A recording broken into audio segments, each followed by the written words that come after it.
Well, I was born into a Catholic family, and I was baptized as an infant, and then I went to Catholic school my entire life, all the way up through college.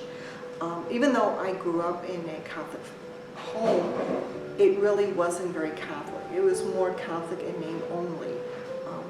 But my grandmother, she was very devout.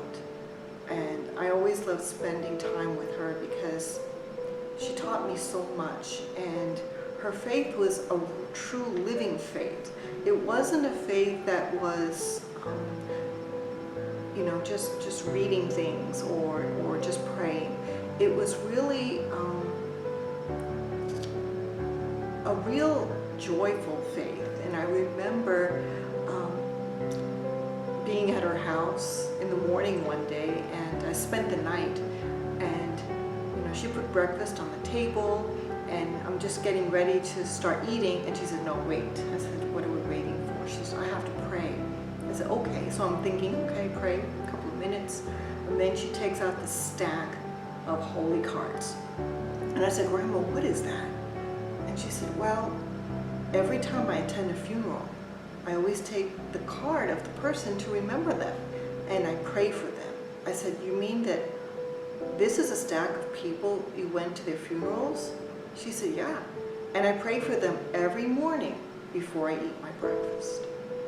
And I said, "Grandma, aren't you hungry?" She said, "Yeah, but this is far more important to pray for them, because we don't know if anybody else is praying for them." But she said, "I'm praying." And she impressed me so much by this simple act. As I said, it's a true living faith. My grandma is so innocent, and I just love spending time with her. But living in with my parents and my sister, who was 13 years older than me, it was a much different experience. I was more, I don't know, maybe influenced by the school, also my grandma, but also I think the Lord planted a lot of these things in my heart. This desire to know Him, this desire to know what it is to be a Catholic. And my family never went to Mass. They really never practiced their faith. They never went anywhere else. They never denied that they were Catholic. It's just that it was something that you are, but that you really don't use or practice at all.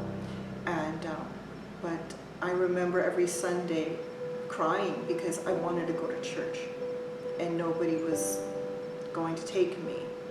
And because I lived in the city in New York, and you can't, as a child, you can't just go to church, even though it's 2 blocks away. You can't do this by yourself. But my mother told me when I get older, I can go by myself. So I said, okay, that's what I'm going to do. So when I was around 10, 11, I started asking the neighbors' kids if they wanted to go to church with me. And so every Sunday I took a group of kids, and many of them weren't Catholic. And but I thought this was great, not just for me to go, but I was able to bring more people to God.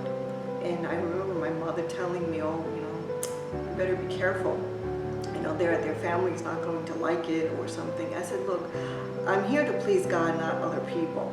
And it sounds very prolific for an 11-year-old when I look back at it. But I thought all 11-year-olds were like this. Only now, after having children of my own, I realized it was a little different. And I can only imagine what my parents thought about me. What am I going to do with this child?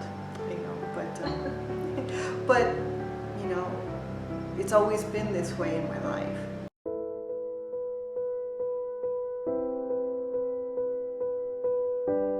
I was very young, and I really don't know how I knew about this place called Lancaster, Pennsylvania. And it's a place where the largest community of Amish people live.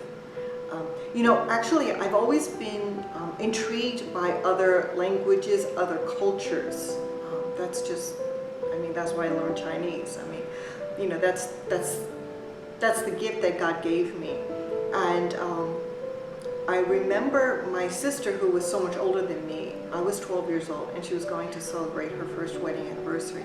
And she asked if I wanted to go with her to Hershey, Pennsylvania, where there's amusement parks and everything, to go there for a week on vacation.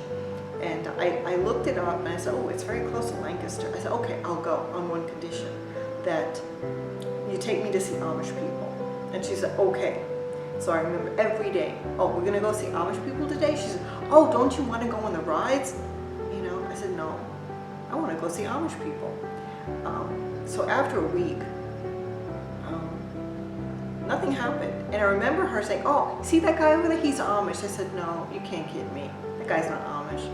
And I think she actually bought me a Pennsylvania Dutch English dictionary to appease me. But that idea of going there, and it's like God planted it in my heart that I have to go there for a reason.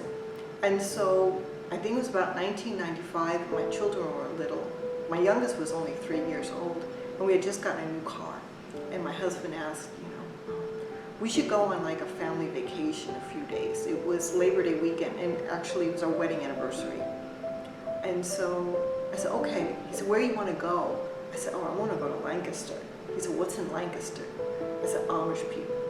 And he's like, why do you want to go there? I said, I don't know, but I got to go there. Okay. And so we drove there, and we stayed there for a few days, and I had the time of my life. I felt home. The first time I went there, I felt like this is where I need to be. And so every year we'd always go back. And then, in fact, when we moved to Texas, which was in 2001, that was the one thing that really bothered me the most, is it wasn't convenient. We couldn't drive there anymore. But even being here, I was able to go a few times.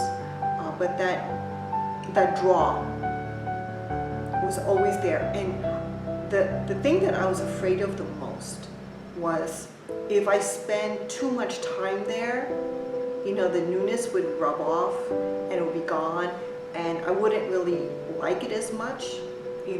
Sometimes, it's this longing and this wanting that is, that is the feeling.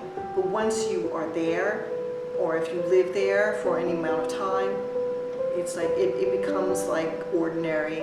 It's nothing special anymore. And that was my greatest fear, because I love that place so much, and I want it to always feel new. It will always feel new, because I always wanted to go there, always. And even now when I go back, I get so excited. But yeah, so it's this wonderful feeling, this wonderful place. And as I said, only God can do that. And to keep it feeling new, and keeping it feeling exciting, and this longing. Even now, every day I think of that place. Every day, I look at pictures and videos and things, and I'm thanking God so much that we shall be there soon.